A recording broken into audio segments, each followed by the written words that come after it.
Allahabad high court ने UP के 3 जिलों के एसपी पर सख्ती दिखाई है और यह सख्ती एक गंभीर मामले में उनकी लापरवाही की वजह से दिखानी पड़ी, जिसमें शाहजहांपुर, हापुड़ और मऊ के एसपी को इलाहाबाद हाईकोर्ट ने हिदायत दी है, जिन पर जिम्मेदारी थी तबलीगी जमात के लोगों पर दर्ज मामले की चार्जशीट हाईकोर्ट में पेश करने की। लेकिन हाईकोर्ट के आदेश के बाद भी तीनों जिलों के एसपी कोर्ट में हाजिर नहीं हुए। इसके बाद हाईकोर्ट ने अख्तियार कर लिया है सख्त रवैया।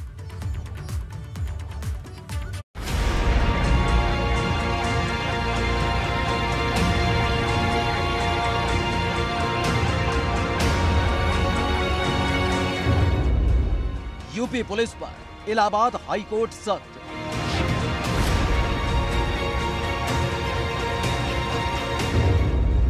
तबलीगी जमात मामले पर किया तलब।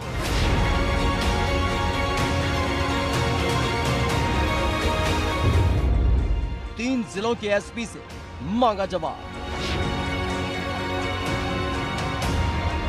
पिछले बरस जब कोरोना ने देश में पांव फैलाने शुरू कर दिए थे और किसी भी तरह की सभा और जलसे पर रोक लगा दी थी, तो दिल्ली में तबलीगी जमात के लोगों ने कानून को हवा में उड़ा दिया था।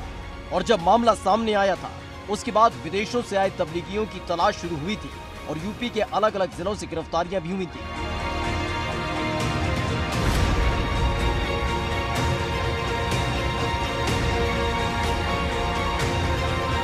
तबलीगी जमात से जुड़े लोगों की मामले की सुनवाई लगातार इलाहाबाद हाईकोर्ट में चल रही है, जिसको लेकर इलाहाबाद हाईकोर्ट ने मामले से जुड़ी चार्जशीट और केस डायरी तलब की थी। लेकिन जब इलाहाबाद हाईकोर्ट के आदेश को यूपी पुलिस ने हवा में उड़ा दिया, तो हाईकोर्ट ने अब सख्ती दिखाई है और साथ ही हिदायत भी दी है। सबसे पहले आपको पूरा मामला बताते हैं। दरअसल पिछले साल दिल्ली में निजामुद्दीन मरकज में तबलीगी जमा हुए। कार्यक्रम में शिरकत करने विदेशों से आए थे तबलीगी।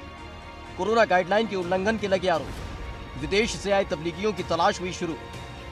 इसके बाद कई तबलीगियों के यूपी के अलग अलग जिलों में छिपे होने की सूचना मिली थी और फिर यूपी पुलिस ने तलाश शुरू की थी। इस दौरान शाहजहांपुर और हापुड़ से गिरफ्तार किए गए जमाती, थाईलैंड से आए दर्जन भर जमातियों की गिरफ्तारी हुई। मऊ से भी भारतीय जमातियों की पुलिस ने गिरफ्तारी की और इन पर हत्या के प्रयास का पुलिस ने मामला दर्ज कर लिया।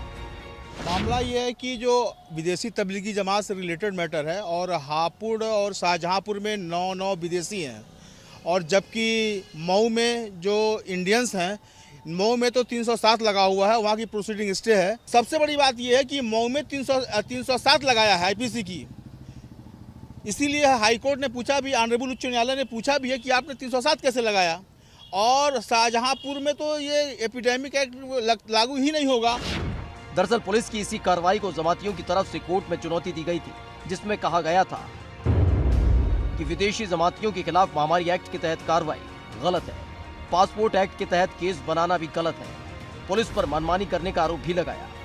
इन्हीं सब बातों को मद्देनजर रखते हुए माननीय उच्च न्यायालय ने एसपी हापुड़, एसपी शाहजहांपुर और एसपी मऊ को माननीय उच्च न्यायालय में 15 जुलाई 2021 को व्यक्तिगत रूप से तलब किया है। 1 अप्रैल को पूरे उत्तर प्रदेश में विदेशी जमाती जो आए थे मरकज दिल्ली में, उनके खिलाफ 29 मार्च, 29, 30 मार्च और 1 अप्रैल को पूरे भारतवर्ष में FIR लॉन्च कराई गई।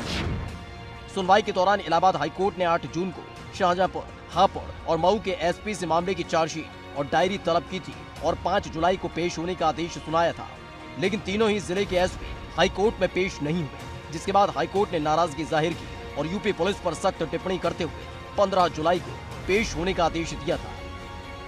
एक प्री प्लान साजिश थी। सभी लोग विदेश से आए थे, जो कि वहाँ के सभी एयरपोर्ट पे चेक हुआ था। इंडोनेशिया के हुए चाहे थाईलैंड के हुए, सभी लोग एयरपोर्ट पे 3 राउंड चेक हुआ। International Indira Gandhi international airport पे उतरे, वहाँ चेक हुआ। जिस जिले में गए वहाँ पे फॉरेन एक्ट के तहत रिक्विजिट गवर्नमेंट ऑफिसर को बाई वे ऑफ दी जो प्रोफार्मा है वो भरकर फॉर्म 7 भर के बताया भी था। इंस्पाइट इसके बावजूद भी उनके खिलाफ IPC epidemic act, foreigners act के अंतर्गत FIR दर्ज कराई गई। और लोग तो चले गए, लेकिन दो जिलों में शाहजहांपुर और हापुड़ में आज भी वो विदेशी मेहमान पड़े हुए हैं। जिस तरह से अचानक से यूपी पुलिस ने इस मामले में सक्रियता दिखाते हुए कार्रवाई की थी, वक्त बीतने के साथ ही मामले में लापरवाही दिखाने लगी है। लेकिन इलाहाबाद हाईकोर्ट की फटकार ने यूपी के 3 जिलों के एसपी को नींद से जगा दिया, जिनको अब इस मामले से जुड़ी चार्जशीट और केस डायरी के साथ ही 15 जुलाई को हाईकोर्ट में पेश होना है।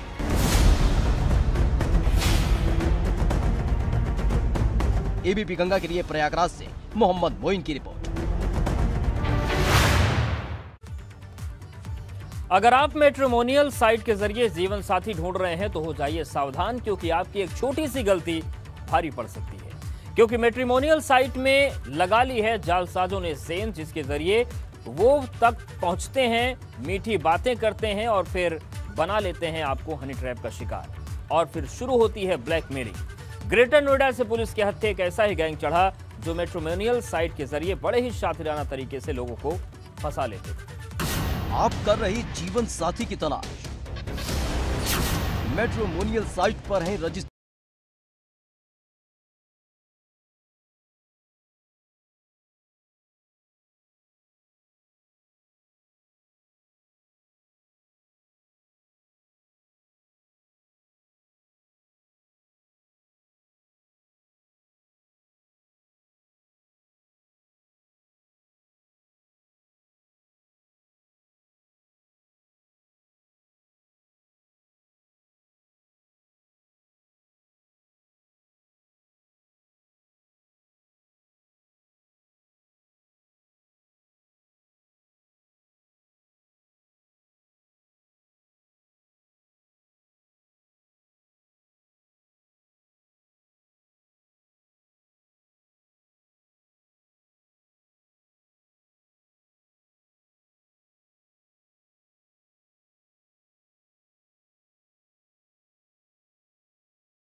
इसमें जो चीज़ सामने आई है उसमें ऑनलाइन साइट्स के ऊपर जैसे शादी.com, जीवन साथी, इसमें जो लोग अपना रिश्ते के लिए डालते हैं उनसे ये लोग कांटेक्ट में आते हैं, उनसे रिश्ते की बात करते हैं और फिर उनसे मिलने जुलने की वो प्रक्रिया शुरू होती है।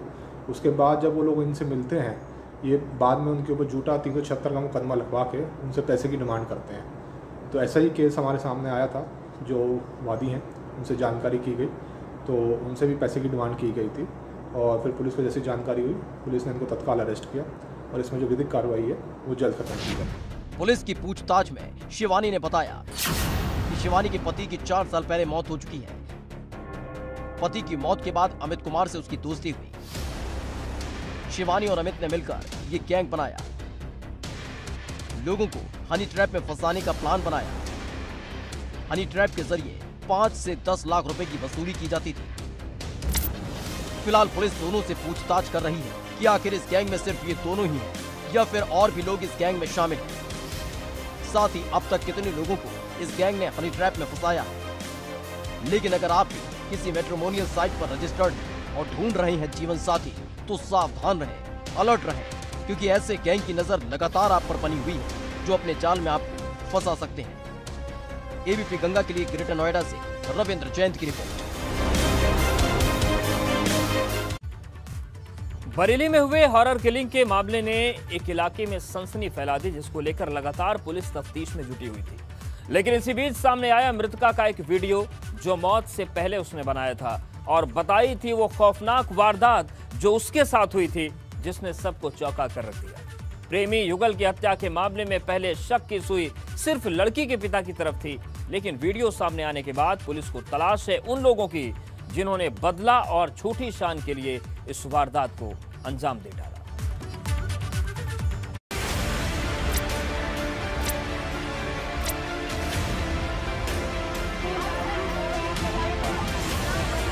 मेरे घर में बोलते मैंने धन दी थी तो तेरे पापा को जान में मार दूंगा और मुझे ध्यान लेके चलेगा और मैं चिंता मच गई तो फिर मार दूंगी।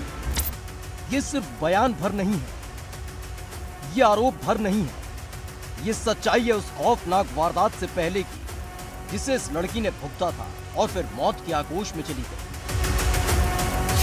हॉरर किलिंग से फैल गई सनसनी। प्रेमी युगल की हत्या से मचा हड़कंप। हत्या के बाद सामने आया वीडियो। बरेली में इश्क करना इतना बड़ा गुनाह बन गया कि उसकी सजा के तौर पर ले ली गई जान। बरेली का रहने वाला अमित पास की रहने वाली एक लड़की से प्यार करता था, जिसकी भनक लड़की के परिवार को लग चुकी थी, जिसके बाद लगातार अमित को धमकियां दी जा रही थी और वह 5 जून को अमित की लाश उसके ही घर में पड़ी मिली। अमित की मौत का जिम्मेदार अमित के घर वाले लड़की को मान रहे थे, लेकिन इसी बीच एक खबर ने इलाके में सनसनी फैला दी जब कुछ दबंग लड़की के घर पहुंचे और उसे जहर पिला दिया, जिसके बाद आनन फानन में लड़की को अस्पताल में भर्ती करा दिया गया, लेकिन इलाज के दौरान लड़की ने दम तोड़ दिया। इसके बाद लगातार लड़के के पिता पर अमित और अपनी बेटी की हत्या का आरोप लगाया जा रहा था। एक लड़का ने जहर खा लिया तो सर उनने हमारे पति पे हमारी बेटी में इल्जाम लगाया कि हमारे पति ने हमारी बेटी जहर दिया है, लेकिन हमारा कुछ संबंध नहीं था हमारा। तो सर 8 लोग हमारे घर में घुस गए और सर 8 में 4 को जानते हैं, 4 को नहीं जानते हैं, 4 अज्ञात लोग हैं। तो 4 लोग सर हम पर डटे, हमें गिराया, हमारा पीटा और सर 4 लोगों ने हमारी बेटी को पकड़ा, पीटा, कपड़े फाड़े, सीना पकड़ा, फिर उसे जहर खिलाया। जब उसने भागने की कोशिश करी, सब उसे गिरा लिया और कहा अगर जबरदस्ती करेगी फिर तो ही मारेंगे और जहर खिला कर चलेगा। अब एक कह गए हमें, लेकिन धमकी तक गई है, जितना बच गई फिर मारेंगे हम घुस गए। दरअसल शुरुआत में गुत्थी उलझी हुई थी कि अपनी बेटी के प्रेम प्रसंग से नाराज होकर एक पिता ने अपनी बेटी के प्रेमी को मौत के घाट उतार दिया और उसके बाद अपनी बेटी को भी जहर दे दिया। लेकिन इसी बीच लड़की का मौत से पहले का एक वीडियो सामने आया जिसमें वो अस्पताल के बिस्तर पर दर्द से करहा रही है और बताया पूरा वाकया। मेरे घर में बोलते मुझे धमकी थी कि तेरे पापा को जान में मार दूंगा और मुझे ध्यान लेकर चलेगा और मैं चिंता मच गई तो फिर मार दूंगा। 5 लोग थे, शिवाराम, लालदा, राजेंद्र, बबलू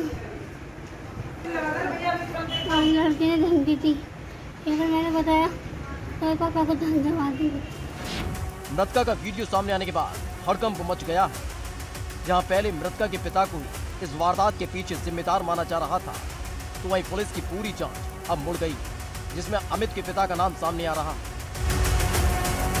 श्रीमती रीता देवी, वाइफ ऑफ संजीव पाठक, निवासी ग्राम सिनौली ने थाना मीरगंज में एक प्रार्थना पत्र दिया है, जिसमें उन्होंने बताया है कि 2 दिन पूर्व 6 जुलाई को गांव के एक लड़के अमित कश्यप की मृत्यु हो गई थी, जिसकी मृत्यु का कारण जो है उनकी बेटी को माना जा रहा है।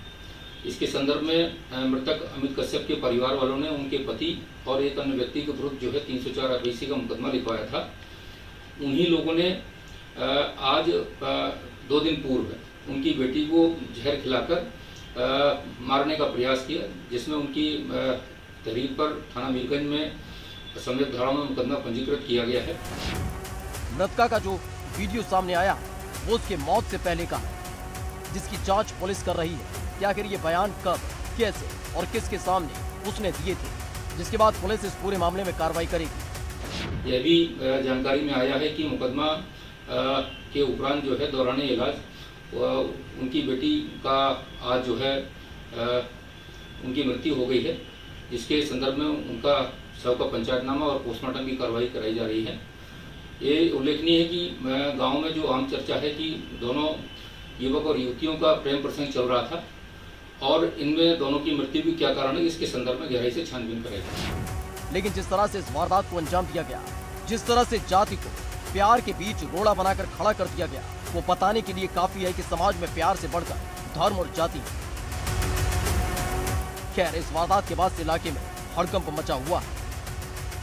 एबीपी गंगा के लिए बरेली से अनूप की रिपोर्ट। अयोध्या के सरयू घाट पर एक बड़ा हादसा हो गया जिसने हड़कंप मचा दिया। आगरा से एक आया पूरा परिवार सरयू में डूब गया।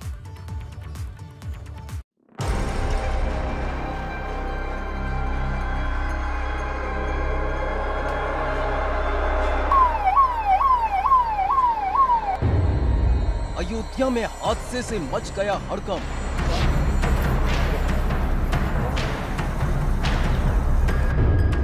सरयू में नहाने उतरे दर्जन भर लोग।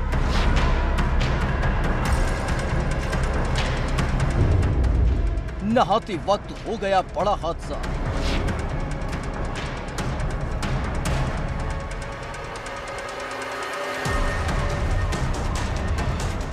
सरयू के घाट पर खड़ी पुलिस फोर्स और नदी में उतरे गोताखोरों को तलाश है उन लोगों की जो सरयू नदी में नहाने के लिए उतरे थे और देखते ही देखते नदी में समाते चले गए। इस दौरान काफी चीख पुकार हुई, लेकिन जब तक उन लोगों को बचाने कोई आता तब तक हादसा हो चुका था। आनन फानन में पुलिस को सूचना दी गई और पुलिस गोताखोरों के साथ पहुंची और फिर शुरू हुआ रेस्क्यू ऑपरेशन, जहां सरयू नदी में गोताखोरों ने लोगों को तलाशना शुरू किया।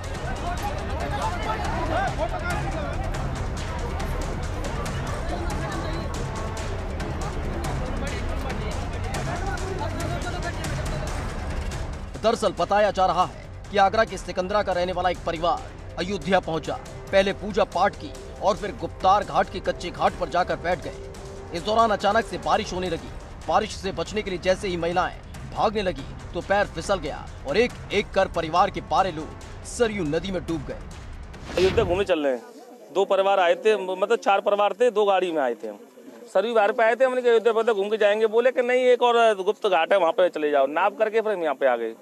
यहाँ पे आगे नाव हमने छोड़ दी। फिर पूजा वो लेके यहाँ पूजा होती है, मंदिर है वो सीताराम जी का, एक और मंदिर था, दोनों मंदिर के दर्शन करे। फिर बोले चलो इधर घूमे आते हैं। घूमने आ गए, यहाँ बैठ गए। वहाँ पे आ गई बारिश, 4 लेडीज हमारी यहाँ बैठ गई थी कि जल फल ले ले, और हम यहाँ बैठे थे, भीग गए तो कपड़े फड़े उतार के बैठे थे। एकदम वो फिसले तो हमने ये क्या हुआ, एक लग गई, फिर दूसरी लग गई, तीसरे लगते फिर चले गए। फिर हम उसके देखते रहे। कितने लोग थे? हम 15 थे, लेकिन 12 चले गए। आनन फानन में पुलिस को जानकारी दी तो मौके पर पहुंचकर गोताखोरों ने पुलिस की मदद से रेस्क्यू ऑपरेशन चलाना शुरू किया, जिसमें एक एक कर लोगों को रेस्क्यू किया गया।